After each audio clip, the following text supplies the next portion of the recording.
Amém. Podem sentar, irmãos. Novamente, Reverendo Cleómenes é pastor da Igreja Metropolitana de Belo Horizonte, também professor do seminário e doutor em pregação pelo Andrew Jumper. Reverendo, Deus o abençoe ricamente.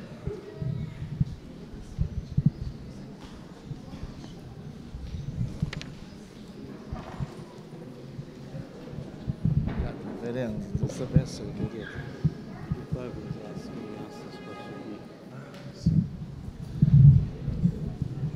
Obrigado. As crianças vão ter uma classe especial ali em cima.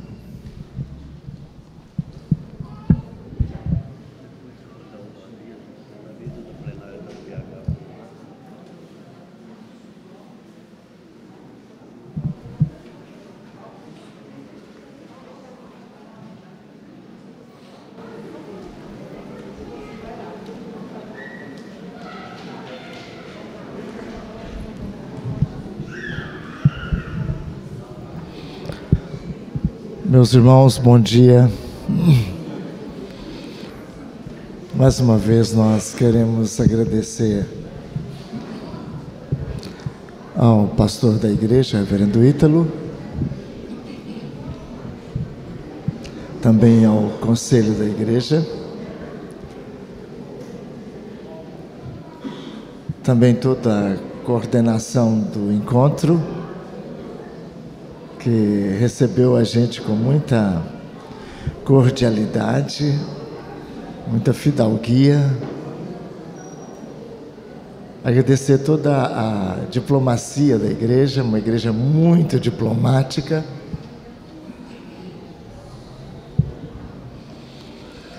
Parabenizar pelo encontro. Eu confesso a vocês que esperavam metade daquele povo ontem à noite, porque não é fácil o amor pela doutrina, o amor pela palavra. As igrejas estão cheias por aí afora, mas não pelo amor da palavra, mas pelo amor dos interesses, pela solução dos problemas. Então, quando a gente percebe tanta gente como ontem, interessado, querendo conhecer da palavra, a gente fica inebriado, fica feliz e glorifica a Deus, que mesmo no século 21, a gente vê tal nível de amor pela palavra, de interesse, de conhecer, não superficialmente, mas profundamente a palavra de Deus. Só acho que eu parabenizo a igreja pela realização desse encontro e esperamos em Deus que vocês cada vez ampliem e sejam abençoados, né? E que ano que vem, com a galeria pronta ali, vocês realmente enchem essa igreja para a glória de Deus, né? Eu não sou de pedir o povo falar amém, não, sabe? E não gosto também não. O pastor chega e fala assim: amém, irmãos? Eu não gosto muito não, porque às vezes eu não quero falar amém, o pastor fala amém, aí a gente fala amém automaticamente, né? Mas eu não queria falar amém. Então eu acho que é um desrespeito psicológico. Amém, irmãos? Eu não quero falar amém. Por que eu tenho que falar que o pastor está mandando? Agora, só que eu gosto quando a gente fala uma coisa boa e o povo fala amém, não é? Aí é uma coisa livre. Então, por exemplo, eu falo: se Deus quiser, né, com a bênção de Deus, ano que vem vai ter um encontro aqui com a galeria cheia de gente, né? Aí, deu para entender, né?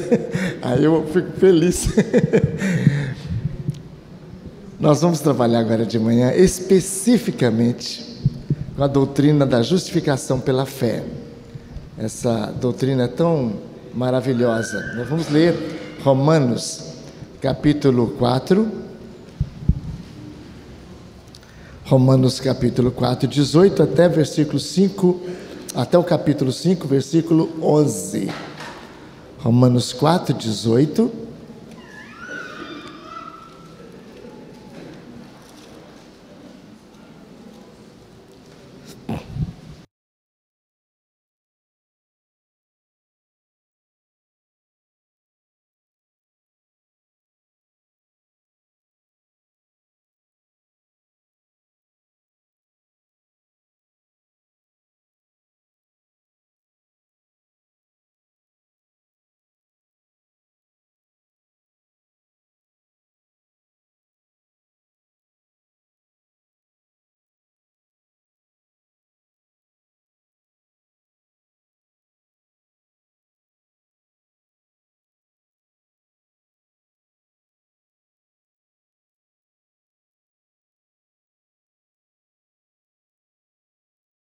por incredulidade da promessa de Deus, mas pela fé se fortaleceu, dando glória a Deus, estando plenamente convicto de que Deus era poderoso para cumprir o que prometera, pelo que isso lhe foi imputado para a justiça.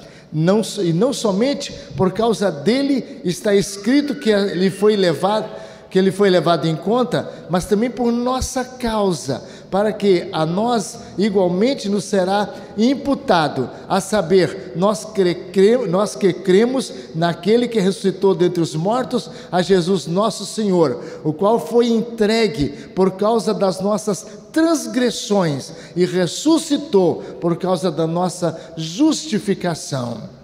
Justificados então, ou justificados pois, mediante a fé, temos paz com Deus, por meio de nosso Senhor Jesus Cristo, por intermédio de quem obtivemos igualmente acesso pela fé a esta graça, na qual estamos firmes e gloriamo-nos na esperança da glória de Deus. E não somente isto, mas também nos gloriamos nas próprias tribulações, sabendo que a tribulação produz perseverança, a perseverança, experiência, e a experiência, esperança. Ora, a esperança não confunde, porque o amor de Deus é derramado em nosso coração pelo Espírito Santo que nos foi outorgado. Porque Cristo, quando nós ainda éramos fracos, morreu ao seu tempo pelos ímpios. Dificilmente alguém morreria por um justo, pois poderá ser que pelo bom alguém se anime a morrer. Mas Deus prova o seu próprio amor para conosco, pelo fato de ter Cristo morrido por nós, sendo nós ainda pecadores. Logo, muito mais agora, sendo justificados pelo seu sangue, seremos por ele salvos da ira. Porque se nós, quando inimigos, fomos reconciliados com Deus mediante a morte do seu Filho, muito mais, estando já reconciliados, seremos salvos pela sua vida.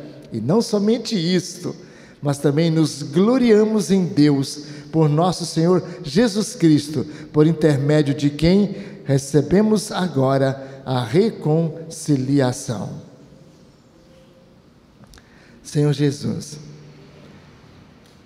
fala ao coração de cada um de nós esta manhã. Enche o nosso coração de grande júbilo, pelo fato de nossas relações estarem corretas, estarem em harmonia com o Senhor. Nós te louvamos, Deus eterno, glorioso, infinito, porque aprove a tua santíssima misericórdia fazer aliança conosco em grande misericórdia por meio de seu Filho, e ajuda para que ninguém saia desse santuário sem o gozo, sem a alegria, como diz Paulo, e agora nos alegramos, regozijamos pela glória de receber a justificação que nos livra da ira vindoura. Nós pedimos isso em nome de Jesus, amém. Meus amados irmãos, o grande reformador Lutero, ele tinha uma consciência muito sensível e entrou num esquema de muita falta de paz. Ele sabia que não estava com um relacionamento correto com a divindade, com Deus, e ele queria saber como agradar a Deus, porque isso está impresso no coração dos homens, seja quais forem as civilizações em que eles vivam.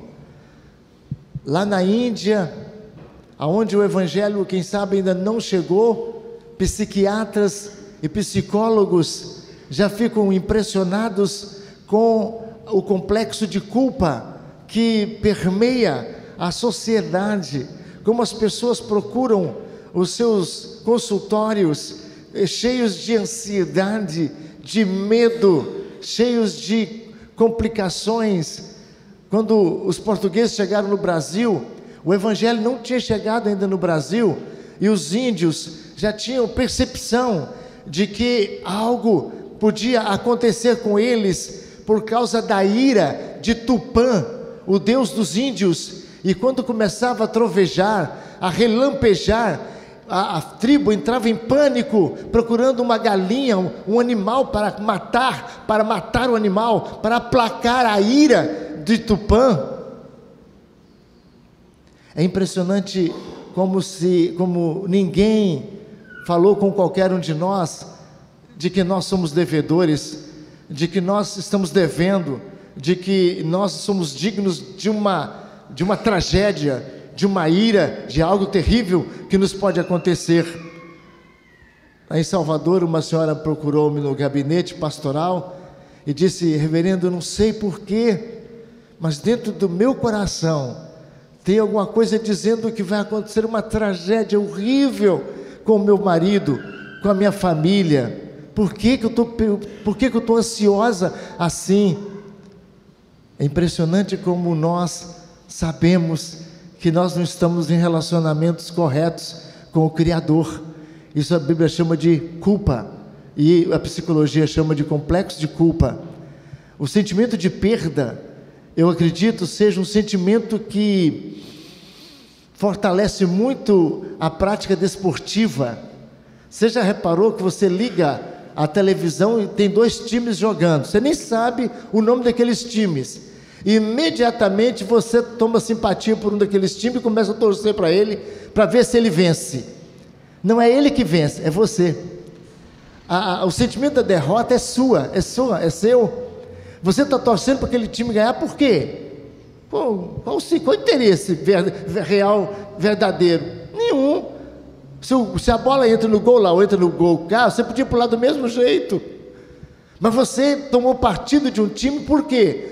Porque parece que há um sentimento de derrota em cada ser humano, de sorte que ele tem que ganhar. Ganhar o quê? Ganhar o quê?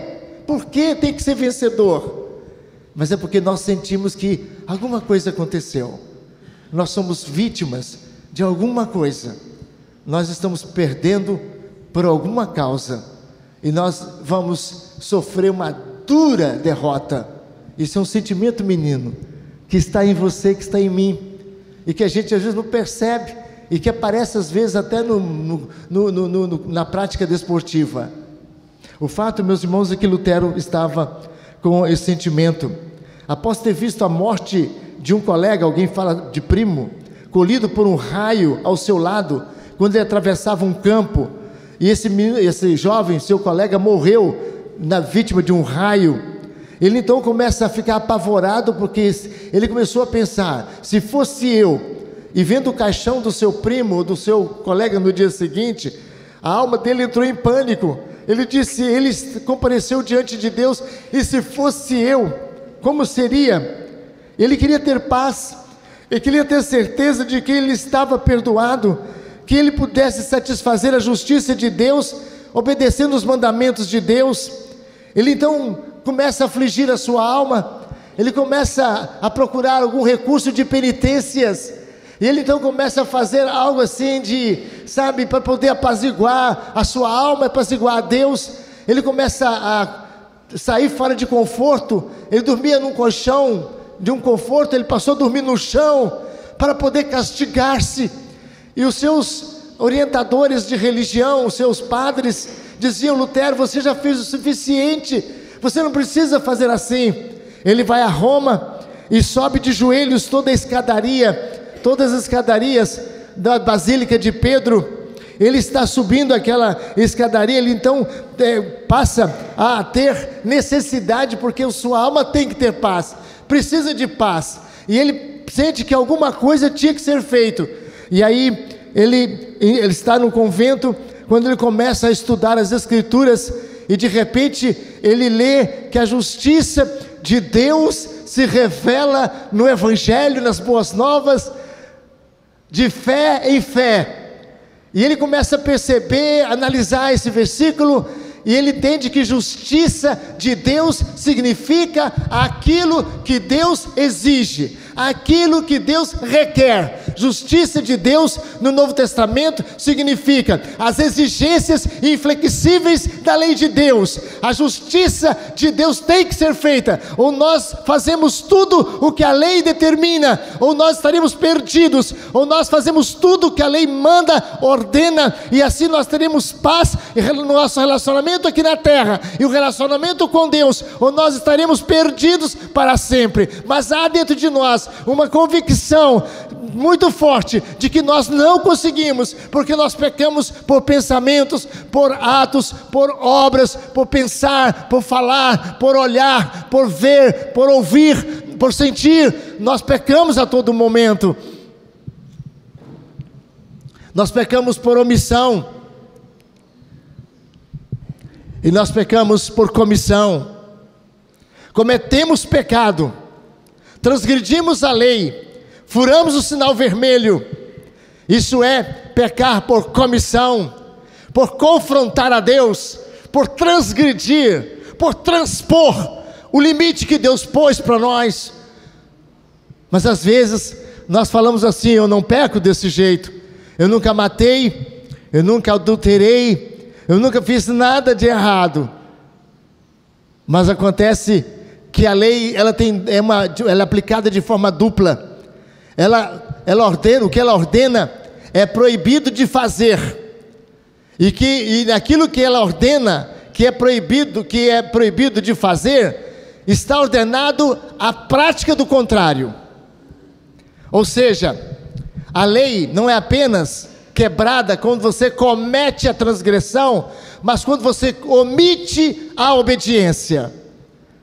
Um dos episódios que me alegrou muito no Brasil, na justiça brasileira, foi um episódio que aconteceu no Rio de Janeiro, aqui no Rio de Janeiro, num dia de 31 de dezembro, quando um barco afundou aqui na Baía da Guanabara, aqui nessa região do Rio, um lugar aqui do Rio, e havia um pescador que estava próximo, e enquanto afogava aqueles magnatas, aquelas pessoas ricas naquele barco, ele disse: malditos que morram todos, enquanto eu estou trabalhando aqui, dando dura, estou aí divertindo, bebendo, dançando, e tudo, agora que eles morram. E foi descoberto que ele não fez nada para salvar ninguém, e ele foi condenado a muitos anos de prisão, porque ele não matou ninguém, mas matou porque deixou de socorrer quem estava morrendo. Nós somos pecadores, meus irmãos, muito mais por omissão. Incrível. Nós às vezes não adulteramos, nós às vezes não matamos, mas nós não damos nosso dízimo. E quando você não dá seu dízimo, você está contribuindo para que cresça no mundo a idolatria, para que cresça no mundo a perversão, para que não haja pregadores, para que não haja seminaristas estudando, para que não haja bíblias sendo impressas, para que não haja folhetos sendo divulgados, para que livros não sejam produzidos. Quando você não dá seu dízimo, você está pecando por roubar a Deus de maneira direta, e por roubar a glória de Deus de maneira indireta, porque você não está investindo, você gasta todo o seu dinheiro com você, e às vezes com coisas que você está promovendo também a injustiça. Quando você assiste um filme pornográfico e paga pela luz, ou paga pelo aluguel do filme, ou paga pelo ibope que você está promovendo, você está contribuindo 0,0001 para que uma criança seja estrupada, para que uma mulher seja violentada, para que a desgraça reine neste mundo, e você não sabe o quanto de pecado que você faz. A Bíblia diz que nós oramos a Deus pedindo a Ele misericórdia pelos pecados ocultos, os pecados que nós não sabemos. Isso nos tira a paz, porque a gente sabe de alguma coisa que a gente fez de errado, mas o pior é que a gente não sabe de muitas coisas que a gente faz sem saber o que está fazendo, mas em todas elas nós receberemos o castigo. Você fala: parece que é injustiça, não é? Eu não sabia que estava fazendo a coisa errada, por que eu vou ser disciplinado? Por que eu vou ser castigado? Não importa se você não sabe de uma lei, que essa lei não exista, mas você vai sofrer a consequência mesmo não sabendo. Tem um engenheiro que tem PhD é doutorado em engenharia, que conhece todas as proporções e sabe tudo sobre o peso que cai, o poder, a atração da lei da gravidade. Ele conhece tudo sobre esse aspecto da engenharia, e ele está no 10º andar de um prédio, atravessando de um lado para o outro, e ele pisa numa tábua que está semi-quebrada, e a tábua quebra e ele bate lá embaixo, 10 andares, ele morrerá sabendo tudo da lei da gravidade. Mas ele tem um auxiliar de pedreiro que nunca pisou na escola, nunca nem sabe que existe a lei da gravidade. Esse pedreiro atravessa a mesma tábua, essa tábua parte, ele não sabe da lei da gravidade, ele não vai morrer. Não, ele não vai morrer, ele vai cair do 10º andar. Ele não sabia que existia essa lei. Ele não sabia que se você, um corpo no espaço simples, ele vai descer. Ele não sabia disso. Não sabia, mas vai morrer. Não importa que você não saiba acerca da lei. É por isso que temos que proclamar a lei de Deus, porque nós pagaremos por aquilo que nós sabemos, e nós pagaremos por aquilo que não sabemos. Não é a questão de você saber ou não saber a lei, que você não é ou não seja transgressor dela. Eu estava entrando numa rua em Belo Horizonte, atravessei a rua e quando olhei, a polícia vinha atrás de mim. Deu sinal, parei, estranhei. Eu tinha entrado na esquina, eu parei, desceram 4 militares. Eu disse, o que aconteceu? Fiquei assim, eles mandaram eu sair, e ele disse, por que o senhor entrou na esquina e não parou? Eu disse, eu não vi sinal, estava muito escuro, não consegui ver o sinal. Eu não sei se eu estava naquele momento sem óculos, eu tenho alguma deficiência visual, mas eu não vi o sinal. Ele disse, mas o senhor será multado. O senhor pôs em risco, inclusive, o veículo da polícia, que nós estávamos atravessando na hora. O senhor não podia ter entrado. Eu disse, mas eu não vi esse problema do senhor. O senhor será multado. 4 pontos na minha carteira. Foi multado, mas eu não vi. Eu falei, não tenho culpa. Tem. Mas eu não sabia, não importa.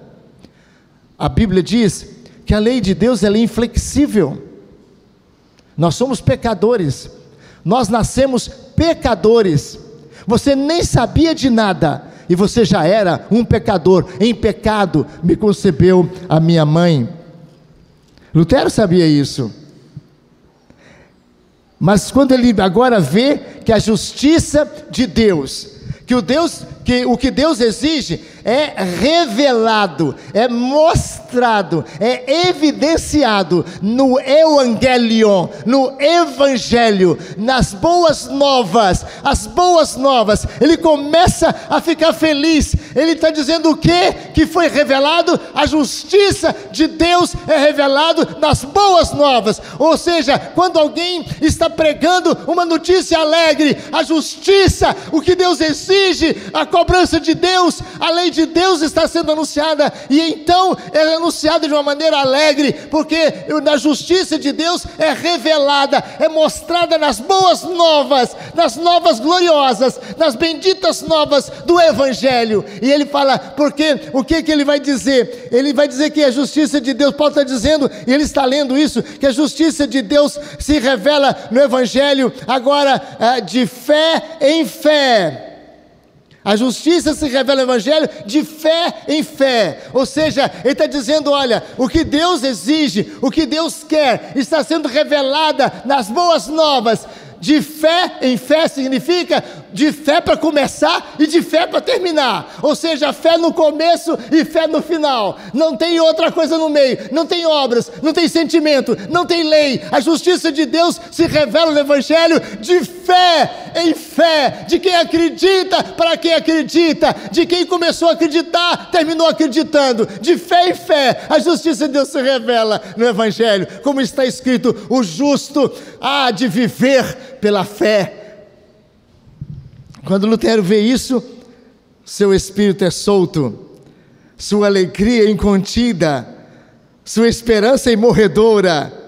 Então ele percebe agora que essa justiça agora é revelada, e ao invés de agora no Evangelho ela ser exigida, a justiça de Deus, observem, em vez de agora da justiça de Deus ser exigida, ela agora é revelada, ela agora é oferecida. Que diferença! Que diferença gloriosa! A justiça de Deus, aquilo que você tinha que fazer, aquilo que você é obrigado a fazer, que era exigido por Deus, agora Deus te oferece, agora Deus te dá, agora Deus te entrega, porque foi feito por alguém, porque alguém fez por você. Isso é a justiça de Deus que é oferecida no Evangelho. Assim o reformador faz um êxodo de dentro de si para fora de si, e coloca, na verdade, essa bênção tão extraordinária, de que em Cristo a sua fé vê em Jesus tudo que Deus tinha exigido, e então o medo vai embora, a paz toma conta da sua alma, ele crê perdoado e salvo, e resolve proclamar essa descoberta, que foi na verdade o poder, que foi o canhão, que foi na verdade a arma suprema, que foi a bomba, que realmente destruiu tudo ao redor no movimento da reforma. Agora o pecador não tem que andar, não tem que ficar desesperado, não tem que se recriminar, não tem que na verdade viver debaixo de uma culpa, não tem na verdade sofrer, não tem que se castigar, não tem que fazer alguma coisa de martírio, porque alguém fez isso por ele, e a verdade chegou ao seu ouvido, de que alguém pagou o preço que você tinha que pagar. Essa doutrina é a base da nossa alegria, é a firmeza da nossa esperança, é a força da nossa paciência, é o aprendizado da nossa experiência, é a fonte do nosso amor e a certeza da nossa salvação. O eixo, segundo Calvino pode dizer, de forma adaptada, é o eixo ao redor do qual a igreja verdadeira gira, ou é o eixo ao redor do qual gira a verdadeira religião. Lutero vai dizer que esse artigo é o artigo pelo qual a igreja fica em pé ou cai. Meus irmãos, uma igreja verdadeira, meus irmãos, é uma igreja que sustenta a justificação pela fé. Se uma igreja não sustenta essa doutrina, meus irmãos, ela não é igreja verdadeira. Ela pode ser sinagoga de Satanás, ela pode ser clube onde as pessoas vão reunir-se para procurar os seus interesses, mas a igreja do Senhor Jesus é aquela que diz: Jesus somente, a fé somente a graça, só lhe deu glória, só a glória de Deus, mas o homem é nada, o homem é um pecador, o homem é um condenado, justiça de Deus, sem ela nós não conhecemos o Deus gracioso, sem ela nós não sabemos que o homem é miserável pecador, sem ela não sabemos que Cristo é o Salvador substitutivo por nós na cruz, sem ela não conhecemos o Espírito unificador, sem ela não conhecemos a igreja saudável, sem ela não temos a esperança do céu, sem ela não teremos ardor evangelístico, sem ela não temos o consolo do perdão, e sem ela não temos nem a razão de viver, e sem ela não sabemos a glória do louvor de Deus. Não nos sentimos atraídos por essa doutrina por causa da miopia espiritual que nos cega em ver a gravidade do nosso pecado e o terrível perigo da ira de Deus. O supremo incentivo de aprender essa doutrina é o conhecimento real da nossa miséria e a graça revelada do nosso Deus. E quais são então as bases dessa doutrina? O que é justificação pela fé? A primeira coisa que nós vamos entender é que a justificação pela fé trata da questão da ira de Deus. Meus irmãos, nós estamos num século onde essa doutrina é totalmente estranha. Em algumas igrejas ela é lembrada, quem sabe pela bondade de Deus, pelo pastor que eu conheço de vocês já saibam disso, mas ela não é ensinada na televisão. Não, essa doutrina espanta, essa doutrina aparta as pessoas, As pessoas fogem. As pessoas fogem. As pessoas fogem do calor da luz. As pessoas fogem da verdade. As pessoas não aguentam a verdade. Você já observou que quando você anda de noite, o farol alto quase te enceguece? Você já reparou isso? Mas quando você anda de dia, o farol pode estar mais alto que for, que não perturba tanto você. Você entende isso? Pois isso espiritualmente, vamos dizer, é uma ilustração muito interessante. Quanto mais nas trevas, na escuridão, na ignorância, quanto mais no pecado nós estamos, qualquer luzinha que acende, agride a gente. Reclamamos do pastor, reclamamos da igreja, essa igreja é fria, essa igreja é assim, assado. Não.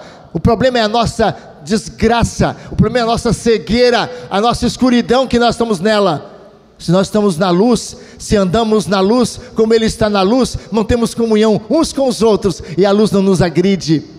A luz agride quem está, menina linda, nas trevas.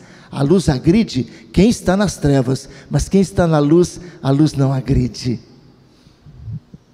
A santa ira de Deus, esse aspecto do caráter de Deus tem sido omitido na pregação dos nossos dias. Os nossos dias são dias em que o lúdico, o entretenimento, a alegria é o carro-chefe. Em 1973 eu estava no seminário. Silvio Santos estava começando a ascender. E eu me lembro que o meu professor de teologia disse: aí está o homem que vai pôr o Brasil no bolso. Eu achei tão engraçado ele falar. Ele não tinha fama, não tinha televisão ainda, não tinha nada ainda. Mas o meu professor disse: esse homem vai pôr a riqueza do Brasil no bolso, porque ele vende alegria. As pessoas gostam de alegria, pagam para ficar alegre. As igrejas que têm grande movimento de dinheiro, os pastores estão preocupados em oferecer o máximo de entretenimento. O entretenimento está invadindo a igreja. As pessoas têm que sentir bem, as pessoas têm que sair alegre do culto. Ninguém pode sair do culto sorumbático, abatido, triste. Não, nós temos que promover alegria. As pessoas têm que rir agora, pode chorar depois eternamente, mas agora elas têm que rir, porque se elas rirem agora, eu vou ganhar um dinheiro. O palhaço está tomando o lugar do pastor nas igrejas, tá? As pessoas estão vindo à igreja para rir, e a igreja entra numa escalada infeliz de competição injusta, em que ela tem que virar um circo. Tem igreja hoje, irmãos, que são verdadeiros circos. Eu não esqueço de ter assistido um culto em que havia alguns lençóis estendidos. Eu vi isso, irmãos. Eu vi isso, lençóis estendidos e trapezistas, mulheres, descendo pelo lençol, caindo enquanto o louvor acontecia. Elas faziam malabarismo naqueles lençóis.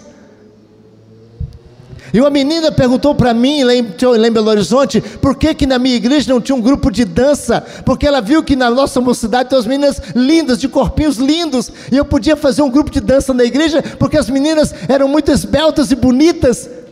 E eu disse: tem que ser bonita para dançar para Deus, tem que ter corpinho lindo para dançar para Deus. Deus quer, Deus é igual aos homens, Deus parece ser como os homens também, é assim que tem que ser. Eu disse: não acho lugar para isso. E ela falou: mas por quê? Eu tinha feito a minha tese de doutorado na área de dança litúrgica, e eu tinha aprendido, ou tinha estudado tudo sobre dança, tanto na cultura grega, quanto na cultura hebraica, e passei por todas as épocas da igreja, das liturgias da igreja, então, e da Bíblia Sagrada, todos os versículos da Bíblia que fala desse assunto. Eu me sentia, embora eu não possa dizer que o seja, Deus me livre e tenha misericórdia de mim, porque nós não sabemos nada, irmãos, mas eu me sentia assim bastante capacitado para responder a ela dentro da Bíblia. Mas eu falei: sabe de uma coisa? Eu não vou, definitivamente, eu não vou discutir com essa menina, eu vou dar um argumento fatal que acaba de uma vez por toda com a nossa conversa.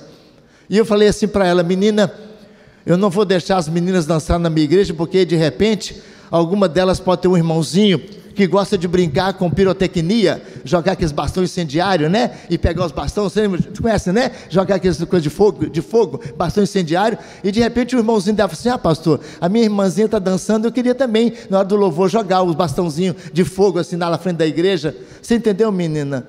Agora, se eu deixar você dançar, o seu irmãozinho vai querer jogar o bastão de fogo.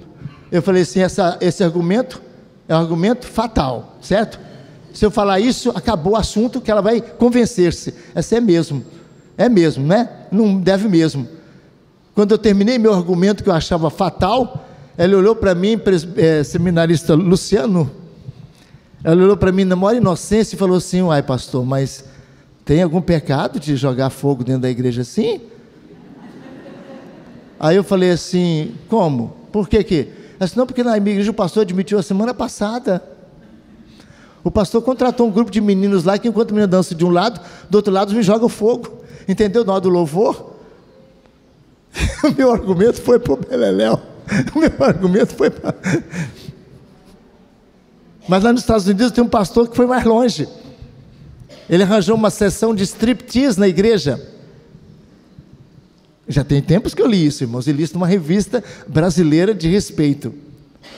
Um pastor tinha uma irmã da igreja que fazia strip, e ela queria servir ao Senhor de alguma maneira, e ele conseguiu na igreja dele, para Satanás com certeza, para a adoração do diabo com certeza, que ela pudesse mostrar os seus talentos para a glória de Deus, tirando a roupa. A igreja está virando um circo. Parece ser muito forte esses argumentos, mas, irmãos, é a realidade que nós estamos vivendo. O lúdico, o homem atrás do prazer não tem limite, irmãos. Não há limite, não há cerca. Se a igreja entrar por este caminho, como disse Calvino, a igreja vai enfiar debaixo de entulho que não vai ter condição mais de sair, de tanto entulho que não tem nada disso na Escritura Sagrada. A ira de Deus não é um assunto para o nosso tempo. Um tempo do ludinismo, um tempo do entretenimento, um tempo da cultura do prazer.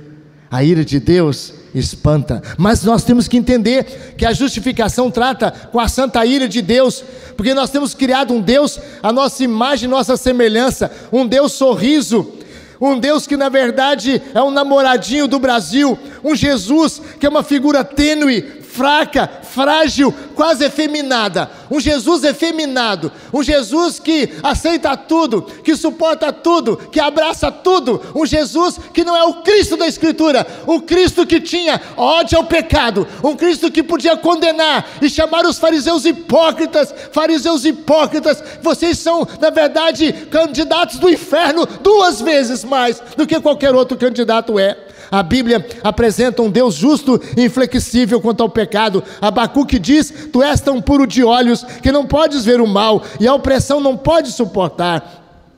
Em Romanos 1, a Bíblia diz que Deus revela do céu a sua ira contra toda impiedade, contra toda a desgraça do homem, e mostra ainda mais que quando uma geração se torna homossexual, como está se tornando a nossa geração, isto é na verdade o cumprimento da profecia, e a véspera, e aquilo que vespera a volta do nosso Senhor, a hecatombe que vem para a humanidade.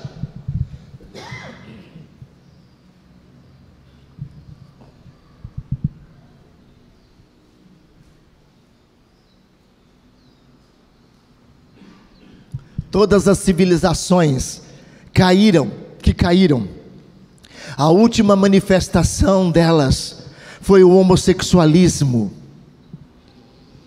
Assim foi com a primeira civilização que a gente tem na história, que rompeu e destruiu, chamado Sodoma e Gomorra. Deus não suportou mais.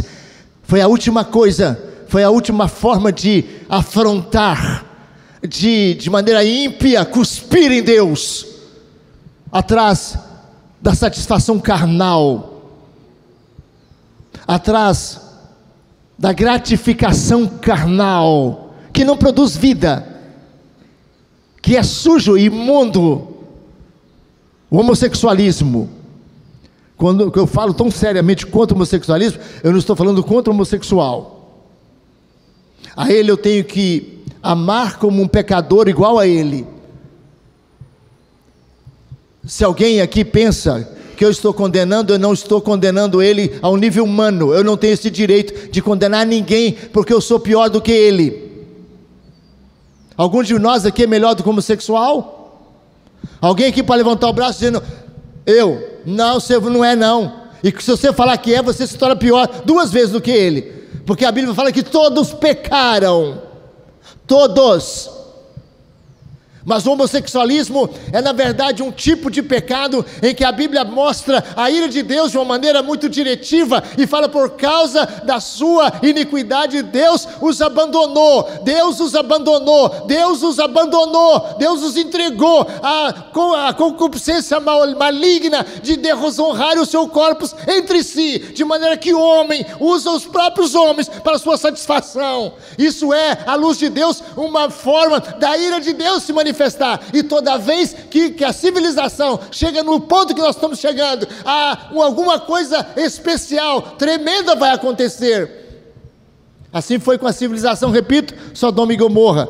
Não foi diferente com a civilização grega. Você lembra? Quando os gregos começaram a entrar no topo da cultura, os grandes filósofos gregos eram homossexuais, grande parte deles. Eles diziam que o homem é lindo, o homem é esbelto, e o corpo do homem é nédio e bonito, é limpo, e o corpo da mulher é uma coisa horrorosa, é cheio de protuberâncias e deformações. Isso diziam eles, viu? Nós, os homens crentes, não pensamos assim não. Eles eram ímpios, e aí logo em seguida os gregos caíram. Veio em seguida a civilização romana, e é dito que, por William Barclay, que dos 15 primeiros imperadores, 14 eram homossexuais ou bissexuais, alguns loucos, a ponto de ameaçar possuir as próprias irmãs e mães, na sua loucura. Gente louca. E logo em seguida a civilização romana também caiu. Há histórias de outras civilizações que não há tempo para podemos nem pesquisar e nem talvez contar, mas a verdade, irmãos, é que a ira de Deus se manifesta. A Bíblia apresenta um Deus inflexível, um Deus que não suporta o pecado. A Bíblia fala que quem não crê em Jesus, a ira de Deus permanece sobre ele. Se você ainda não crê em Jesus, meu irmão, meu amigo, que está aqui presente, meu amigo, ainda não é meu irmão é quem crê no Filho de Deus, é quem crê no Deus e Pai de nosso Senhor Jesus Cristo, é aquele que sabe que os seus pecados foram remidos. Esse é nosso irmão. Quem ainda não capturou diante da justiça de Deus, feita por seu Filho, ainda não é nosso irmão. E a Bíblia fala, meu amigo, se você ainda não crê em Jesus Cristo, a ira de Deus está sobre você. A Bíblia diz que a ira de Deus contra o pecado é o motivo da morte. Toda tragédia, todas essas balas perdidas aqui do Rio de Janeiro, todas elas é manifestação da ira de Deus. Um Deus irado, um Deus que solta o homem na sua injustiça, para que ele receba o galardão da injustiça. Sofrimentos quantos nós temos, de pessoas queridas nossas, que são ceifadas na juventude até na infância, através de tragédias tais como esta. Entretanto, irmãos, nós devemos nos humilhar como Jó humilhou. O Senhor Deus deu e o Senhor Deus tomou. Deus é soberano, Deus está no controle. Ainda que a nossa dor seja tal, nós sabemos que aqueles que morrem, meus irmãos, não é tragédia para eles, mas eles são recolhidos para a eternidade. A Bíblia fala que Deus tem prazer na morte dos seus santos, porque eles vão para a casa do Pai mais depressa do que nós. Mas a ira de Deus é um tratamento da questão da justificação. Em Efésios 2 fala que nós somos salvos da ira Aliás, Romanos 5 fala que somos salvos da ira vindoura. Em Efésios 2 diz que antes de converter a Jesus, nós todos éramos filhos da ira, como os demais. A ira de Deus não é um sentimento, irmãos, não é uma emoção maldosa como a nossa ira, não é alguma coisa que nós manifestamos por destempero, não. A ira de Deus é a sua atitude em relação ao pecado, porque uma gota de pecado, meus irmãos, é capaz de estragar um oceano inteiro. Uma gota de pecado é capaz de apodrecer um oceano inteiro. Uma gota de pecado destrói sua vida para sempre. Um mero flerte pode acabar com você, pode levar você à morte. Um flerte indevido, só isso. Você apenas flerta e você não sabe que o amante e que o namorado e que o marido da pessoa que você está tentando seduzir, você entrou na mira do seu revólver. Em Provérbio diz isso, que aquela pessoa que procura uma mulher que não é a sua esposa, ele põe a sua vida na arapuca, como um pássaro vai para a arapuca, vai para a morte, assim essa pessoa está indo para a morte. A ira de Deus é a sua atitude. Em Apocalipse fala constantemente da ira do Cordeiro. Naquele dia, as gargalhadas de prazer darão lugar aos gritos de horror. A luz multicor das festas, mesmo nas igrejas onde a luz hoje rebrilha em várias cores, darão lugar aos relâmpagos ameaçadores da morte eterna. Quando o nosso espírito é atingido pelo Espírito Santo, nós veremos que Deus odeia o pecado, que o pecado é a razão de todo o sofrimento, de toda a desgraça presente e futura. E então essa doutrina que ocorreu a Lutero será buscada ardentemente por nós. Precisamos de ver a ira de Deus aplacada, precisamos de ver Deus satisfeito, precisamos de ver o rosto de Deus em bondade para conosco. Mas é impossível, Deus não pode amar pecadores. A gente vê essa frasezinha tolinha por aí, que Deus ama o pecador, mas odeia o pecado. Essa frase foi criada por gente que não entende das Escrituras. Você não pode dizer que gosta da jararaquinha pequenininha e não gosta do veneno dela. Se você for numa casa, vai hospedar comigo lá, eu vou dizer para você que você vai dormir, mas que tem uma jararaca dentro da minha casa, solta, que a gente não conseguiu descobrir se está atrás do guarda-roupa, dentro do guarda-roupa, onde é que ela está, mas você vai dormir lá em casa. Você não vai dormir lá em casa. Ou você vai passar a noite toda acordado, entende? Ou você não vai dormir. Porque eu em relação a uma jararaca, eu só tenho 2 lugares que eu quero estar. Sabe aonde? Primeiro, a 100 km longe dela. E segundo, com o meu calcanhar em cima da cabeça dela esmagando. Eu só tenho paz em relação à jararaca, ao veneno, porque o veneno é morte. É assim que Deus olha o pecador. O pecador tem em si veneno, antivida, anti-Deus, ódio a Deus. Você pensa que o mundo gosta de Deus? O mundo é mentiroso. O mundo é mentiroso. Fala de Deus, toda vez que o mundo fala bem de Deus, repara, vê se eu estou errado ou estou certo. Toda vez que alguém fala bem de Deus, não fala bem de Deus pelo que Deus é. Pode observar, mas pelo que acontece, coisa boa, mentira. Eles gostam das coisas boas. Aí como alguém atribui a Deus as coisas boas, fala que gosta de Deus. Não gosta não, de Deus não, gosta das coisas de Deus. As igrejas estão assim de gente, atrás das coisas de Deus. Das coisas de Deus não, de Deus não. Nossos cultos, não é? Só vem, pastor, não fica feliz. Se tiver 2, fica muito alegre, porque é 2 que estão atrás de Deus.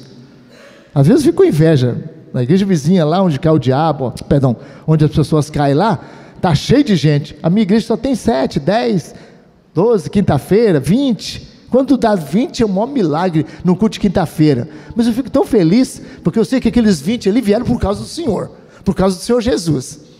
E mais vale 20 que estão com o Senhor do que a igreja cheia, de quem tem atrás de outras coisas.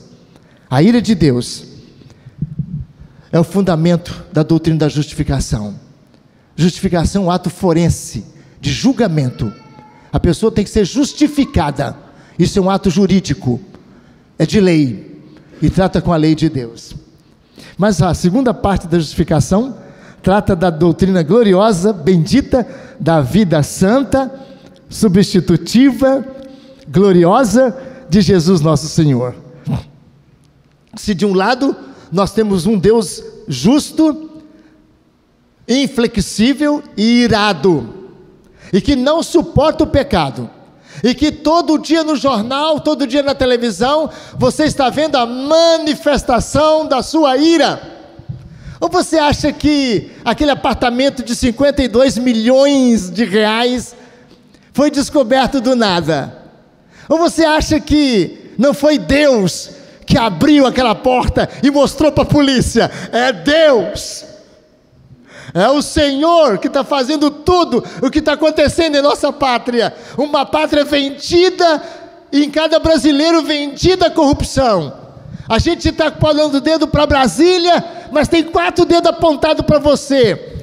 Quando você passa no mercado e a moça do mercado erra o troco e te dá mais do que você de fato, e você põe no bolso e cala a boca e vai para casa com dinheiro que não é seu, que você é um ladrão, que você é um ladrão, que você é um maldito de Deus, porque não é seu aquele dinheiro, aquele real não é seu, ainda que seja 80 centavos, 50, mas não é seu. E para Deus não tem tamanho de roubo. Se rouba milhões, vai para o inferno. Se rouba 50 centavos, não é seu, você não suou para ganhar. Um país jogado na loteria, e hoje até crente, e muitos crentes estão fazendo a fezinha, porque não entendem que a sua alegria está em Deus, a solução dos seus problemas está em Deus. Está jogando na loteria para ter a solução dos seus problemas. Não titubeie, dinheiro não soluciona seu problema. Eu conheci um crente que jogou na loteria porque estava muito endividado, e falou: vou jogar pedindo que Deus me ajude, porque se eu ganhar eu vou pagar minhas dívidas. Ele ganhou, e 5 meses depois ele estava dentro do quarto com um revólver no ouvido para se matar. Enquanto ele pensava em se matar, o Espírito Santo tem misericórdia. Ele disse: Senhor, perdoa, quando eu joguei, porque eu sei que eu não sou disso, isso não é para mim. A minha sorte é o Senhor, e eu joguei minha sorte neste mundo, no dinheiro, e Deus tem misericórdia dele, e Deus deu testemunho na igreja, para os irmãos numa classe. Meus irmãos, há uma verdade linda. Jesus foi profetizado como o Cordeiro de Deus, quando Abraão ofereceu seu filho no Moriá, quando estendeu o cutelo para sacrificar Isaque em oferta a Deus, o anjo segurou o braço de Abraão e disse: Abraão, Abraão, agora eu sei que tua fé é justificadora, agora eu sei que você me ama, então agora eu sei. E quando Abraão está subindo um monte com um menino, você lembra, meu irmãozinho, que você lê a Bíblia? Eu li esse versículo errado, meu irmão, muitas vezes. Isaque falou assim: pai, eu estou vendo o cutelo, eu estou vendo o fogo, eu estou vendo a lenha, a gente está indo oferecer um sacrifício, mas cadê o cordeiro, meu pai? Isso foi um punhal no coração de Abraão. Meu pai, cadê o cordeiro para oferecer? Eu não estou vendo o cordeiro. Eu li esse versículo de maneira errada. Abraão virou para Isaque e disse: meu filho, o cordeiro para si Deus proverá. Eu entendia que o cordeiro era para Isaque. Meu filho, o cordeiro para você Deus proverá. Quem vai morrer no seu lugar? O que é certo? O que é certo? O cordeiro ia morrer no lugar de Isaque. Mas não é isso que Abraão está dizendo. Abraão está dizendo: meu filho, o cordeiro para Deus mesmo ele vai prover. O cordeiro que Deus precisa para Ele mesmo, Ele vai prover. Deus precisa de um cordeiro, meu filho, que morra em nosso lugar, mas é Ele que vai providenciar. Deus para si, para Ele mesmo o cordeiro proverá. Porque o problema, meus irmãos, nosso não é o diabo. O problema nosso não somos nós, o problema nosso é o Senhor. Nós não somos salvos do diabo, nós não somos salvos do inferno, meus irmãos, nós somos salvos de Deus. O nosso problema é de um Deus que nós ofendemos. O salmista fala: pequei contra ti somente, e fiz o que é mal perante os seus olhos. Quando eu deitei com Betseba, eu cuspi no teu rosto, Senhor. Quando eu mandei matar o marido dela, Senhor, eu fui contra o Senhor. O meu problema não sou eu, o meu problema não é o meu irmão que eu fiz tanto dano. O problema é que a tua glória, é que a tua bondade, é que a tua justiça, é que a tua santidade foi ferida.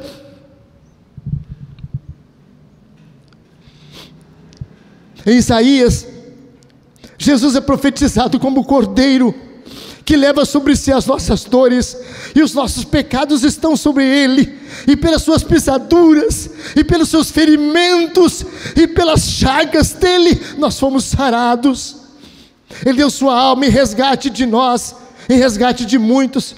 Jesus viveu uma vida santa, uma vida pura, uma vida gloriosa por nós. Ele morreu em nosso lugar, recebeu o castigo da ira de Deus em nosso lugar, levou a cruz em nosso lugar. E Deus, que não nos podia declarar justos, e Deus que não nos podia levar para o céu, e Deus que não podia deixar que nós ficássemos livres da sentença dura, da castigo duro neste mundo, e Deus que não poderia, por ser tremendamente justo, Ele não poderia, por causa dos nossos pecados, nos dar a paz. E Deus que tinha a sua ira sentida contra nós, agora em Jesus Cristo, por Jesus Cristo, Ele impõe sobre o seu Filho as nossas transgressões, e o seu Filho grita no Calvário: Deus meu, por que me desamparaste? Naquele momento, Deus virou o rosto para Ele mesmo, Deus virou o rosto para o seu Filho, por causa das nossas transgressões e dos nossos pecados.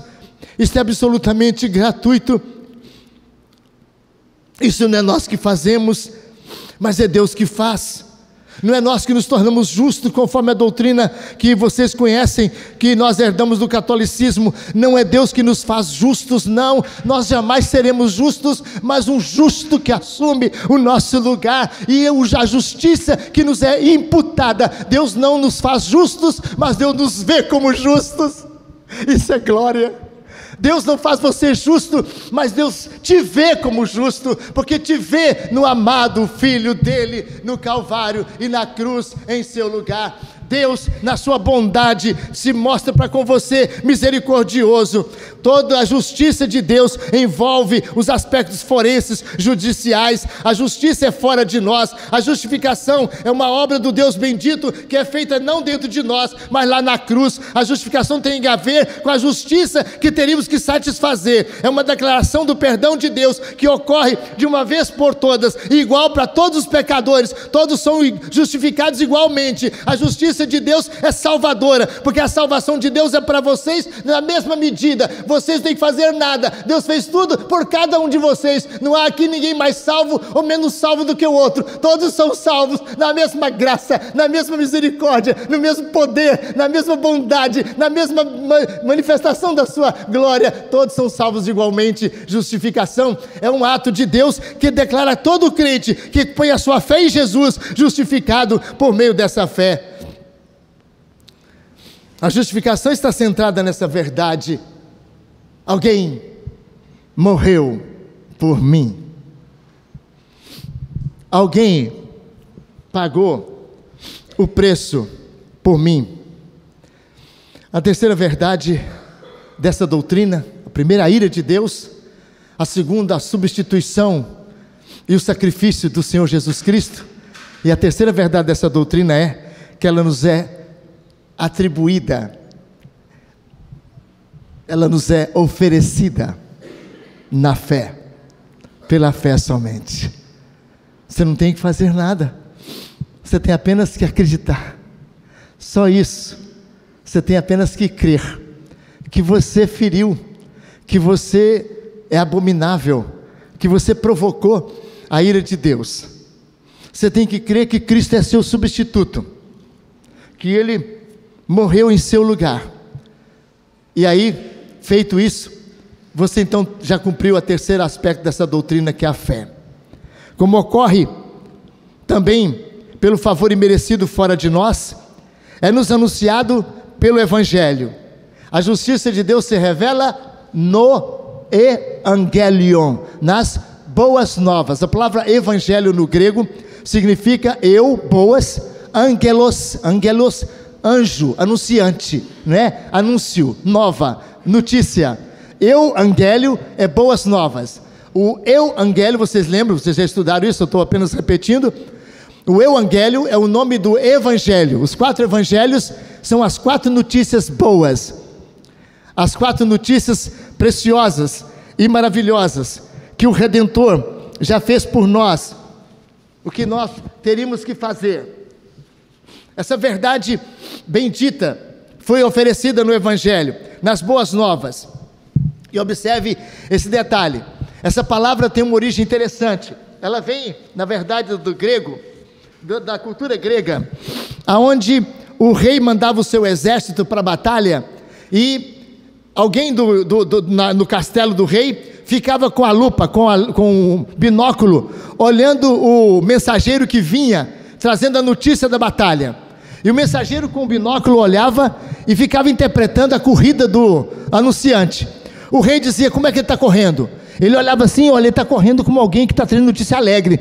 Nós vencemos. Depois, não, a notícia é triste.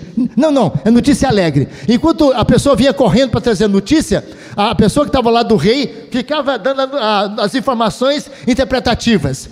Quando chegava o mensageiro, entende? E dizia: salve ao rei, o rei vive para sempre. E inclinava-se e dizia: rei, nós vencemos a batalha. Nessa hora, o rei dizia para os seus servos: trazei o Evangélio entregue para ele. O Evangelion era um saco de ouro, era um valor, um presente, um prêmio muito grande, que pagava a notícia que o rei recebia. Aquela notícia valia ouro para o rei. Era muito importante saber aquela notícia. Então aquela pessoa que trazia a notícia ganhava a fortuna, porque trazia o Evangelion, as boas novas. Era a notícia que mais valor tinha, entende? Que a gente pagava o preço que fosse. Aquela notícia não tinha preço, era o preço maior que pudesse pagar. O Evangelho foi tirado desse conceito. A notícia que nós damos ao mundo não tem preço, não tem preço. A notícia que nós damos ao mundo não tem preço. É a mais linda, é a mais maravilhosa doutrina, a maravilhosa graça, o maravilhoso trabalho de anunciar. Você foi chamado para ser proclamador dessa verdade, para falar para o pecador ao lado da sua casa uma notícia linda, uma notícia maravilhosa. Essa tarde a sua vizinha vai escutar, você não vai aguentar, você vai chegar na porta, vai tocar a campainha e falar: olha, eu tenho que trazer uma notícia para você, uma notícia que vai te alegrar. Ela: o que aconteceu? Aí você vai dizer: olha, Cristo morreu em nosso lugar, o pecador tem agora um substituto que foi colocado na cruz, e se você crer, se o Espírito Santo trabalhar agora em você, e você acreditar nisso, você terá a vida eterna. Quem crê tem a vida eterna. O justo viverá pela fé. Visto que a justiça de Deus se revela nas boas novas, no Evangelho, de fé em fé, Deus me diz: você é pecador, você provocou minha ardente ira, eu vou destruir você, você desobedeceu e quebrou a minha lei. Mas Deus vai dizer: meu filho morreu por ti, viveu e morreu e ressuscitou por você. E então a Bíblia diz que mediante a fé em Cristo, eu, como aconteceu com Abraão, recebo de Deus a imputação da justiça divina em meu favor. Cristo fez tudo por mim, adquiriu todos os direitos, todos os atributos de Cristo, todos os valores de Cristo.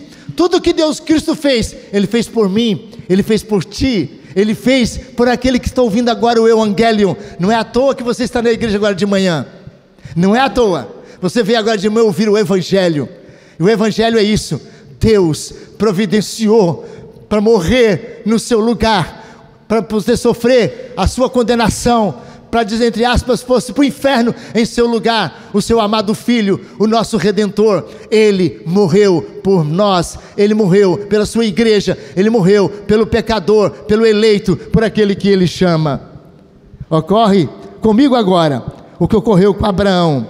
Eu recebo pela fé a promessa de Deus, a salvação de Deus. Deus me declara totalmente justo, e nisso significa que o meu Cristo morreu por mim, pelos meus pecados, pecados do passado, pecados do presente e pecados do futuro. Eu sei que amanhã eu vou fazer o que não agrada a Deus, porque não há homem que não peque, nós somos pecadores, mas eu sei também que a provisão do sangue do Cordeiro foi para a minha vida inteira, foi para a minha vida completa. Se eu viver 100 anos está garantido a graça de Deus para mim, o sangue do Cordeiro que me purifica de todo o pecado, porque eu não vou pecar porque eu quero, eu não vou pecar para confrontar, eu não vou cuspir no rosto daquele que tanto me amou. Então o pecado para mim será sempre uma tristeza. Todo dia eu vou chorar, todo dia eu vou confessar, todo dia eu vou me arrepender, todo dia eu vou me apartar do pecado. Eu não quero pecar, porque eu sei que custou o preço, o valor do sangue do Cordeiro, o sofrimento do Filho de Deus por mim. Então eu odeio o pecado, e o pecado não é, mas eu sei também que apesar de pecar amanhã, a provisão já foi feita, a provisão já foi feita, a provisão já foi feita. Tudo que você fez, meu irmão,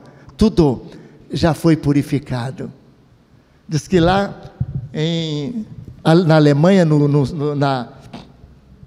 escritório onde Lutero estava, quem visita o museu onde fala de Lutero, diz que na parede tem uma mancha de tinta, assim, a tradição, né, as informações, não sei se isso é histórico, mas diz que Lutero estava sentado quando Satanás começou a dizer: olha, não adianta, rapaz, o que você fez está escrito, a sua dívida está firme lá em cima, está lá.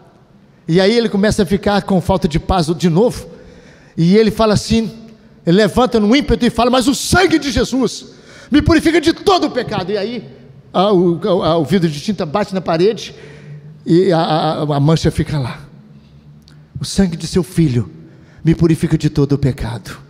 Eu sei que sou um pecador, mas a provisão foi completa, absoluta e total. Todos os nossos pecados. O ladrão na cruz, você lembra? Ele recebeu perdão de alguns pecados? Não. Da metade dos pecados? Não. De 10%, de 50%, de 90%? Não. Ele entrou no paraíso naquele dia, naquela tarde ele entrou no paraíso com Jesus, porque ele reconheceu, creu na pureza e santidade de Jesus, e na oferta e no sacrifício do Filho de Deus por ele. Lembra-te de mim, quando vieres no teu reino. Quando ele fala, essa frase é toda linda. Primeiro, lembra-te de mim, pessoal, é você que deve arrepender. Segundo, lembra-te, tem misericórdia, recorda, olha para mim, por favor, dê os seus olhar para mim. Depois fala, lembra-te de mim quando vieres, o Senhor vai voltar, eu sei que um dia nós estaremos na tua presença. Lembra de mim quando o Senhor voltar, quando vieres o teu reino. O Senhor tem um reino, o Senhor domina, o Senhor controla, o Senhor governa, o Senhor está aí na cruz, mas eu sei que aí está um rei. Que fé, que fé, como o Espírito Santo colocou no coração daquele ladrão, uma fé tão estonteante, tão tremenda. Como que ele podia ver num homem ensanguentado, num homem castigado, num homem amaldiçoado, num homem colocado no madeiro, como ele vê ali um rei? Mas ele viu, porque isso é fé, a fé que Deus nos dá, a fé no crucificado. Lembra-te de mim quando vier no teu reino. Eu sei que você é rei, eu sei que você governa o reino do amor. O reino é chamado reino do amor, o seu reino é reino do amor.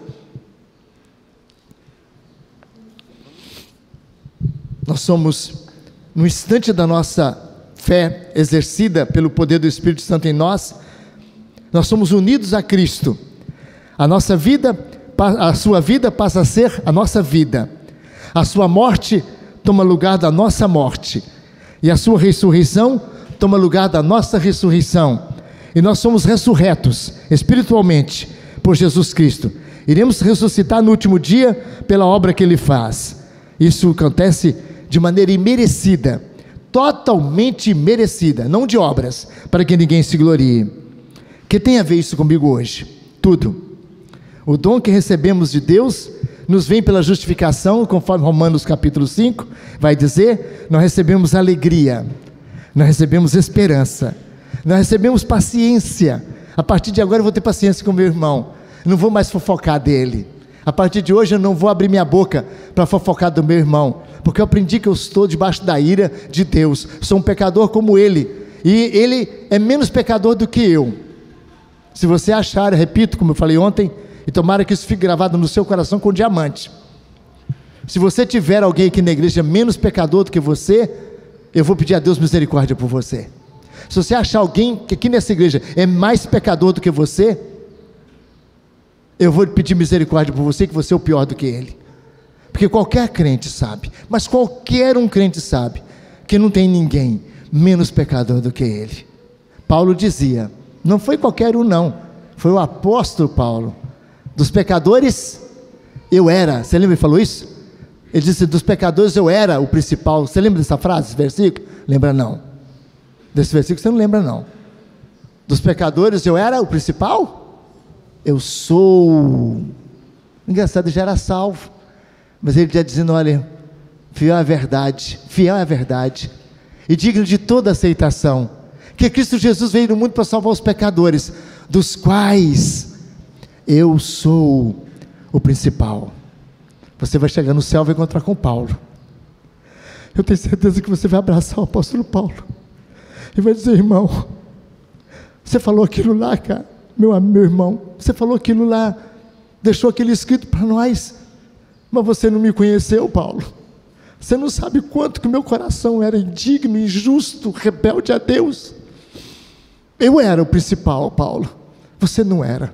Eu era o principal. Eu só não matei ninguém porque eu não tive chance. Eu só não adulterei porque não tive chance. Eu só não roubei, não enchi meu bolso com o que era do outro porque não tive chance. E porque Deus teve misericórdia e me deteve. Nós temos paciência com os outros, paciência com o sofrimento. Quando você é justificado pela fé, você não surpreende com o sofrimento. Ah, por que aconteceu isso comigo? Tem um teólogo que fala assim, você vai falar isso a partir de hoje? Por que aconteceu isso comigo, meu Deus? Me roubaram o carro. Mas por que, Senhor, aconteceu isso comigo? Meu irmão, minha irmã querida, vocês vão parar de falar assim. Vocês vão ficar surpresos, sabe com o quê? É com as bênçãos. Você não merece. Quando acontece uma coisa boa, um emprego lá para você, você vai ajoelhar. Primeiro salário, você vai separar o dízimo. Você vai ter tão grato ao Senhor. Sabe por quê? Que você não merece nada. Então, quando você começa a receber, você começa a ficar agradecido. Se você recebe soco, crítica, zombaria, é isso que merece. Não deve surpreender, não. Minha irmã, não fica surpresa com o sofrimento, não. É isso que a gente merece mesmo, fica calmo. Agora, se você recebe a bênção, fica surpreso, porque isso você não merece, não. A gente tem que ficar surpreso não é com o sofrimento, não é com as bênçãos, porque sofrimento é que nós merecemos. Amor, Paulo fala que o amor invade nosso coração, e somos salvos da ira, da plena comunhão com Deus. Como você alcança essa graça? Olha só, o Catecismo de Heidelberg responde e ajuda você. Como você recebe esta graça da justificação? Só pela fé em Jesus Cristo. Mesmo que a minha consciência me acuse de haver pecado gravemente contra todos os mandamentos de Deus e de não haver guardado nenhum sequer deles, e mesmo que eu esteja ainda inclinado, ainda agora, a todo pecado, não obstante, eu sou merecedor, não sou merecedor de forma nenhuma de qualquer graça de Deus. Entretanto, só pela sua graça, Deus me assegura e acredita a mim e me deposita na minha conta a perfeita expiação, a justiça e a santidade do meu Redentor, o Senhor Jesus. Como se eu nunca houvera pecado e nunca eu fora pecador, Deus me tratará a partir de agora. Como se eu tivesse sido... E como eu sou, como se eu fosse perfeito e perfeitamente obediente, como Cristo foi perfeito e obediente para mim, por mim, a Deus. Deus me olhará, Deus te verá agora como alguém maravilhoso. É por isso que eu acho que os crentes são maravilhosos. Deus olha para você e fala, eu amo você, você é perfeito para mim. E você fala, não, eu não sou perfeito. E Deus fala, você é, porque você está envolvido no meu filho, você vestiu a roupa do meu filho, e eu estou vendo em você Jesus. Justificação é você ser vestido da vestidura de Cristo. Quem são estes que estão de branco diante do Senhor aqui? Pergunta o jovem de Apocalipse. Quem são estes? Pergunta, e o anjo responde, esses são os que lavaram as suas vestiduras no sangue do Cordeiro. Você já lavou as suas? E como é que você lava? Crendo, simplesmente crendo, confiando e dizendo: Senhor, a minha vestidura é toda suja, mas o Senhor me veste pela fé da vestidura do teu filho, tão santa, tão limpa, tão perfeita, tão maravilhosa. Eu tenho 2 filhos, o Ítalo conhece os 2, Paulo e Demétrios. Criança traquinina, né? Tranquina, bagunceira, gostava muito de futebol. A minha esposa tem uma mesa no centro da sala, onde ela, é o arquivo dela, né? De coisas bonitinhas que ela compra em viagens, bibelôs de louça, em cima da mesa, aquelas coisinhas bonitas, cristal de louça, ou de um vidro, coisa bem linda. Então ela põe tudo sobre aquela mesa central. Nós saímos, eu e ela, para ir no mercado, deixamos os 2 de 5 e 7, de 5 anos mais ou menos, de 4 e 6 anos mais ou menos. Demétrios, magérrimo, mais novo, 4 aninhos, magrinho, 4 para 5 anos, magrinho. O outro de 7 aninhos, ou 6, fortinho. Eles então resolveram fazer um jogo para transformar a sala em campo de futebol. Empurraram a poltrona para lá, empurraram a mesa para um canto, e aí fizeram um gol lá, um gol do lado do outro, e os 2 então pegaram a bola que tinham e resolveram jogar futebol dentro da sala. Quando nós chegamos, que abrimos a porta da sala, eles correram e tudo, e ficaram na cozinha e tal. A Romilda olhou, a Romilda ficou uma arara, ficou fera, ficou indignada, quebrada por som daquelas coisas dela, e ela falou assim: mas como é que pode isso? Ela disse: Cleâmbio, conversa com eles lá no banheiro. Aí eu conversei com os 2 antes, meus 2 sentaram na poltrona, disse: quem de vocês 2 quebrou esse negócio da mamãe aqui? Paulo disse: eu não fui. E o Demétrios: também eu não fui. Ué, não foi nenhum de vocês 2? Quem esteve aqui em casa? Alguém entrou? Não. Ninguém visitou aqui em casa? Não. Ninguém, algum homem, alguma pessoa veio aqui brincar? Não. Só vocês 2 estavam aqui. Ah, mas eu não fui. Eu também não fui. Ah, então foi o gnomo. Vocês acreditam em gnomo? Naquela época a Xuxa falava em gnomo. Vocês acreditam em gnomo igual essa bobona fala aí? Não acreditamos não existe não. Não existe não, então quem quebrou isso aqui? Não foi o gnomo. Não foi, então foi vocês 2, não foi eu não fui. Ah, tá bom, então não foi nenhum dos 2, foi os 2. Então os 2 vão apanhar agora. Aí chamei os 2 e fui para o banheiro. Primeiro apanha o mais velho, Paulo, forte, gordinho, entrou lá, fechei a porta do banheiro, falei assim: olha, você vai apanhar porque está mentindo, você vai apanhar porque não está reconhecendo, não está confessando, você vai apanhar porque você quebrou os bibelôs da mamãe, então você vai tomar 4 lambadas. Aí, 4 lambadas. Chorou, e o Demétrios magrinho do lado de fora tremia. Abri a porta, mandei o Paulo sair, chorando, pus o Demétrios para dentro, fechei a porta. Quando eu acabei de fechar a porta, tum na porta. Aí abri a porta, era o Paulo. Não bate no meu irmão não bate não. Eu disse: ué, não bate como? Mentiu, quebrou os bibelôs da mamãe, e você apanhou, ele vai apanhar também. Não bate nele não, ele é magrinho, ele vai morrer.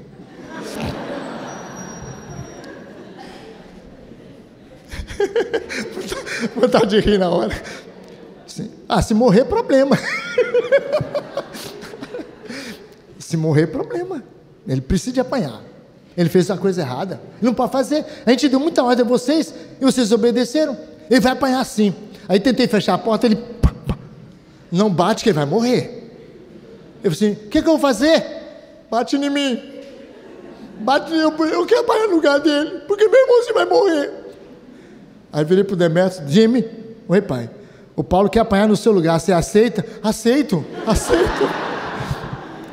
Aí pus o Demétrios para fora, pus o Paulinho para dentro, fechei a porta. Quer dizer que você quer apanhar no lugar do seu irmãozinho? Quero, porque ele vai morrer, ele não aguenta. Eu disse: então tá bom, você vai apanhar 4. 4.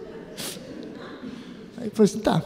Vamos fazer o seguinte então, já que você se dispôs, você recebeu 4, e você quer apanhar as 4 dele, para bater. para bater, que senão ele morre. Então tá. Então é o seguinte, eu vou considerar 2 para ele e 2 para você. Então eu não vou bater no você não, tá bom? Você já apanhou 4. Então eu vou considerar desta vez, tá certo? Abri a porta, chamei o Demetrio, ele entrou. Só, seu irmão entrou aqui para apanhar no seu lugar. Ele já tomou 4, você viu como é que gritou e chorou aqui dentro, você viu? Vi. Então, eu não vou bater em você. Seu irmão já apanhou 4. Eu considerei 2 para ele e 2 para você. A próxima vez que você, Demetrio, entrar aqui dentro, eu não vou aceitar mais o seu irmão no seu lugar, não, tá certo? Você vai apanhar e vai apanhar mesmo. Não desobedeça nunca mais. Você entendeu? Entendi. Tá bom. Vamos ajoelhar? Ajoelhamos bem nós 3. Eu orei por eles. Depois abracei e beijei cada um deles. E virei para o Demetrio e para o Paulo e disse: o que aconteceu com você, Jimmy? Aconteceu comigo. O meu irmão maior desceu da glória, olhou e disse para o pai: ele não aguenta, os pecados dele vai levá-lo para o inferno eterno e separação, mas eu, irmão maior, vou sofrer o castigo dele em meu lugar. Cristo morreu pelos pecadores, Cristo morreu no seu lugar. Que santa doutrina, é a doutrina da justificação. Fomos justificados mediante a fé, porque a ira de Deus foi aplacada, porque Jesus teve uma vida tão santa no seu e no meu lugar, porque você acredita agora que Jesus morreu por você. O Evangelho é anunciado, a Bíblia fala da vocação eficaz. Deus não engana ninguém quando anuncia o Evangelho. As boas novas do Evangelho é para todo mundo. Alguns são chamados exteriormente.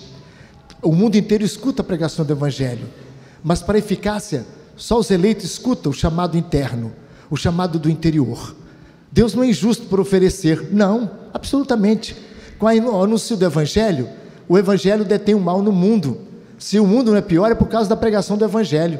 Então o anúncio é justo, é perfeito, é honesto da parte de Deus, porque o homem é abençoado, mesmo quando ele não crê no Evangelho, o Evangelho abençoa a sua vida. E se ele pelo menos aceita pela bondade infinita da graça de Deus, no sentido de retenção do pecado, o Evangelho é totalmente oferecido em justa colocação.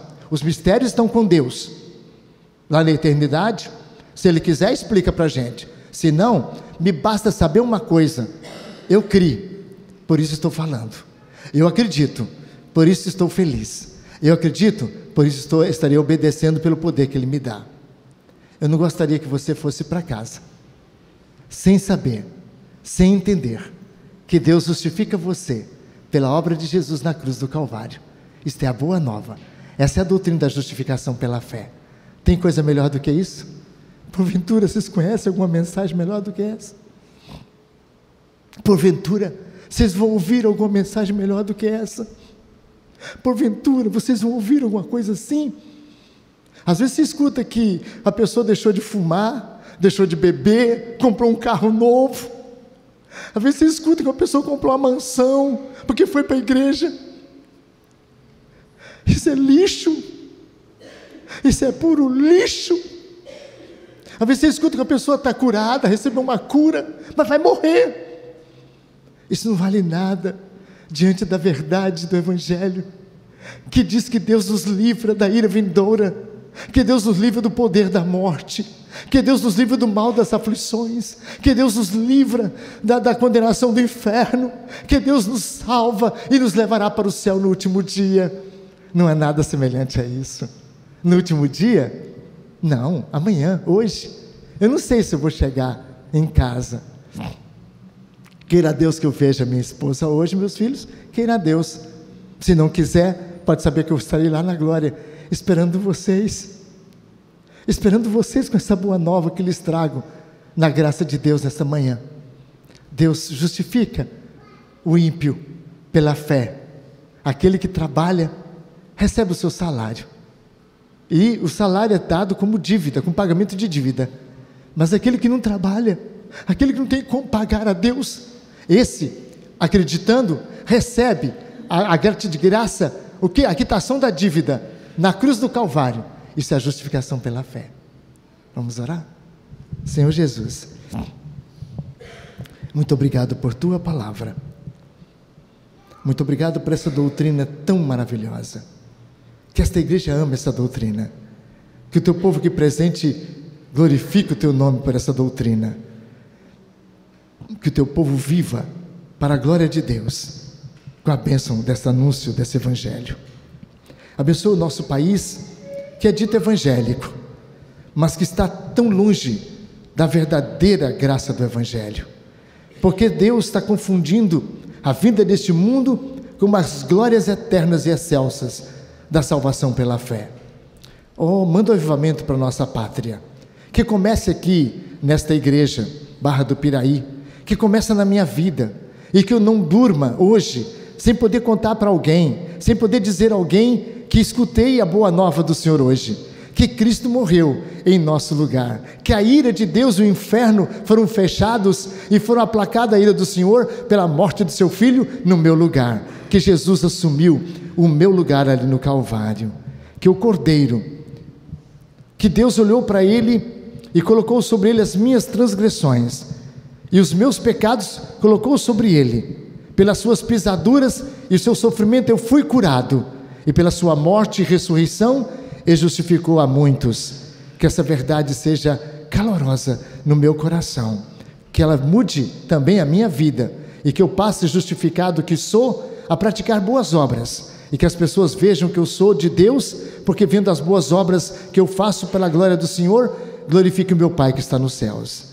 Fica com esta igreja, com o seu pastor, com o conselho, com meus irmãos, em nome de Jesus, amém.